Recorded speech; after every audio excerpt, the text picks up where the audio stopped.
Techies and Techette, this is the Rog Gaming Board Extreme Zenith II. Now featuring the sTRX40 with the sTRX4 socket, and now in comparison where you can see where the $399, where the TR4 plug came into yesterday's, where you can go all the way up to the 2990WX. But now we're looking at a new series of processors that take PCIe SSDs as well as brand new state-of-the-art processors to plug and play. So let's go ahead and get to a fun unboxing so we can get this to a nice home. As you can see, the convenience of one of these awesome boxes is that besides the PCIe 4 that lies underneath before, the quad lanes that we can get inside of here, so you can get a lot of stuff. This comes with a great VRM setup. Just like I said before, this is very comparable and be ready for when the 3990X finally makes its debut. As I get rid of the plastic so we can finally see the glossing factor, because I feel like this was one of the cooler things that I saw versus where it was before in the last series, where the chrome looks so much cooler. Now, you have your plugs directly inside of here for as far as your CPUs, where you can kind of go into your external, as well as where you have your motherboard as your SATAs, and coming down to your start, and as you can see the reflection of the gimbal, there is a flex key. On top of that, there is your slow modes when you are utilizing your LN2 modes, as well as the array of audios and other connections. I always like making these sweeps so people can kind of see what's on the board, see the layout. That seemed to be a really popular thing last time when I went to go into it. Now that's the new socket that they rearranged inside of there. So this is, your sTRX40. It was not going to be compatible with anything that is below the 3960X. Now these are kind of cool, the 50mm fans that are directly coming inside of there. Now let's go ahead and take a look at the old school. You can see this is my old school alpha board, which I got to bring back to life. This thing is bulletproof. It survived an amazing thing that most boards can't survive, which is Amazon selling a really bad PSU.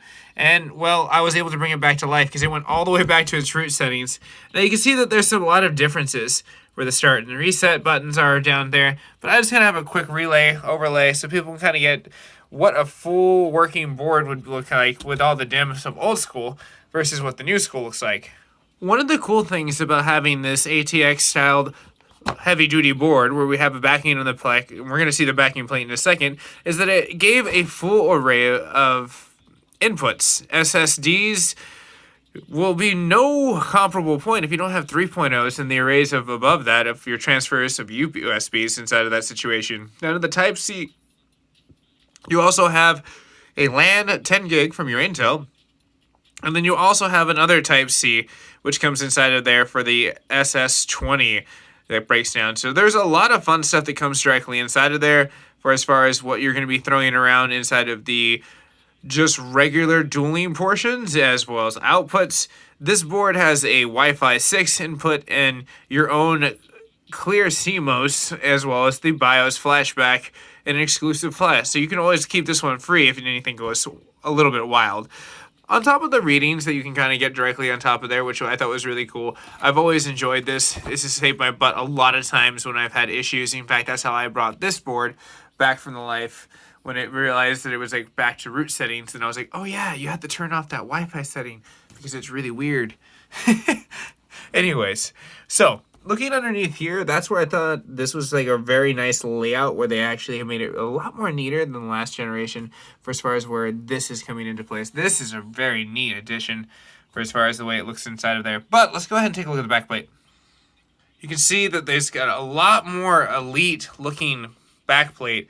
And there's the NVMe input.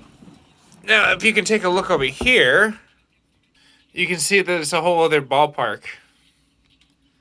So it's easy to see why ASUS can very easily say that it's the choice of champions with boards. Now, with a MSRP in US of having 850. That's pretty steep, but I've had these things. They overclock extraordinarily well, and they're revivable when they go down. So, hell, they're reliable, and I don't mind paying a little extra ability for reliability in that situation. And hell, if ASUS wants to sponsor me one day for all these unboxings, then they can just send me. That'd be cool. Then I would give you better, cooler unboxing stuff. But let's go ahead and look in the box. I did want to point out before we open up the box, it does have its normal connectors, and just like when it used to have the Prime where it cut off that, there's a whole other 6 pins right here. So I'm very curious. We'll have to look at the manual later on to see what the heck that's all about.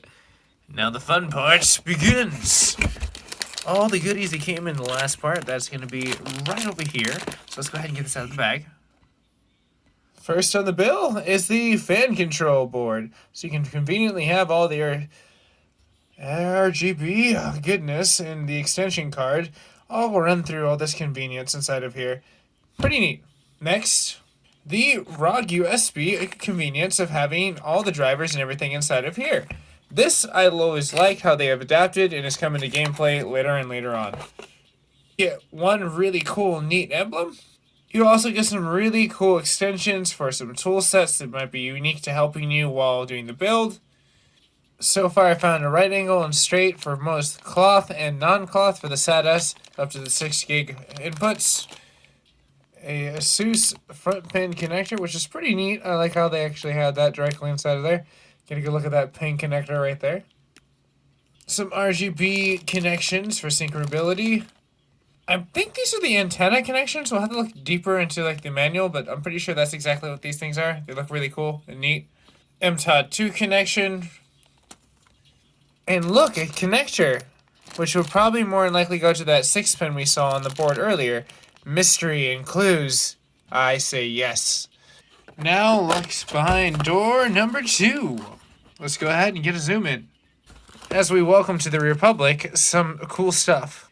Interesting that they separated one of the M.2 connections, because there's 4 right here, and then also inside of there, it gave us some nice little hard drive screws to, put your stuff against the casing for hard drives and HDDs and SSDs. Now behind the mystery box. Ooh. Now you can see what it looks like. Ooh, they hid some stuff behind here too. This is always a nice one if you don't have anything that's convenient for as far as what you were trying to plug in. Adds stability. Makes the durability of the board go up a little bit. Now it has some nice M.2 styled cooling thermal, maybe pads right there. I was hoping that it comes into play for a little sticky action and thermal action. Maybe. It looks like it, but it I'm getting high hopes on that. But let's go ahead and dip into this. Doesn't seem like they changed much since the last generation. Exactly the 2 holders right there where you can kind of see them back and forth, and they have video adaptions for all. It's a very fun design. I like it since it goes into a DIMM slot. It looks very professional and easy to detach in any moment's notice to kind of transfer to another board if need be. Just like last time, there's one final box that happens to have a lot of the cool manual stuff. Now, you can kind of see that they're going to bombing out some really cool, amazing new stickers, which I think are really cool this time around. Seem very retro. I like those top ones, really cool. They usually give us some nice little gift coupons for gearing up. Then there's this direct manual for the fine control. Oh, really cool, a cup holder. BA. That was a nice add-on. Cool, this gives a little bit more of the power layout, so the way they have this rigged out. It's a really nice breakdown of the SSDs for the NVMe's, where you can kind of put those in for if it be the DIMM or if it be underneath the heatsink that you have to disassemble. Under the last door was the remaining SATA. I don't know why they divided this, and your Wi-Fi antenna right here. You can assemble this very easily. Feeding them through the bottom directly until it looks like a shark fin, dorsal fin. So I'm not quite sure about the adapter because it won't even attach to the board, so it seems like this is just the same mystery. I even looked in the manual. But at this point in time, I wanted to mention that there's 2 of the channel headers that I've seen for the fans, and 2 for the CPU for the optional on top of this. You have 4 total that you can kind of mess with. 2 of the water pumps, water with flow. And then one's located there, and another one right down there, which is kind of cool. But if you are new to the network And you see my head popping up over here on the Republic of Gamers like Wilson on an episode of Home Improvement. You can always subscribe, and who knows, maybe there will be another episode of Tech Tool Time. That'd be kind of cool, but you'll have to subscribe to find out. Thank you so much for spending your time here, and hopefully subscribing and smashing that subscription bell on top of the notification bell to get more notifications as I continue to build stuff, because Apollo is born. The Zenith 2 is finally unleashed, and it's time to build.